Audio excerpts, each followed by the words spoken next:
జోక్యం చేసుకుంటా. సర్వశక్తి గల దేవుని అబ్రహాం శారమన్నారు 100 అయింది, 90 అయింది. ఇప్పుడు ఏం చేయాలి మాకేం అర్థం కావట్లా. దేవుడు అన్నాడు పక్క కూర్చొని నేను చూసుకుంటాను అన్నాడు. అంతే, రంగంలోనికి దేవుడు దిగాడు. అంతే. ఈ స్త్రీలతో అన్నాడు మీరు చేయగలిగింది మీరు చేశారు, సమాధి కార్యక్రమం దాకా వచ్చారు, నా శవాన్ని అక్కడ ఉంచేశారు, మీరు వెళ్ళిపోండి, మిగతా నేను చూసుకుంటా. బండను తొలగింపజేశాడు ఆయన. ఆయనే దాంట్లో బయటికి రాగలిగాడు. మార్తా మరియలతో అన్నారు మీరు చేయగలిగింది మీరు చేశారు.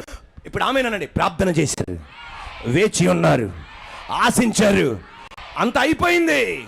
మీ చేయి తీసేయండి, మీ మాటలు తీసేయండి, మీ ఆలోచనలు తీసేయండి, నేను రంగంలోనికి దిగుతున్నా.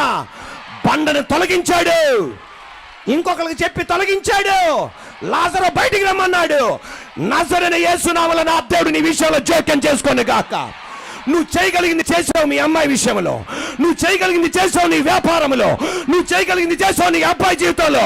నా దేవుడు జోక్యం చేసుకోను గాక. ఇప్పుడు ఆమె నాలి లాజరు బయటకు వచ్చినట్టు బయటపడును గాక, బండను డొల్లించినట్టు డొల్లింపబడును గాక. 190కి ఒక బిడ్డనిచ్చిన దేవుడు నీ జీవితంలో అద్భుతం చేయను గాక.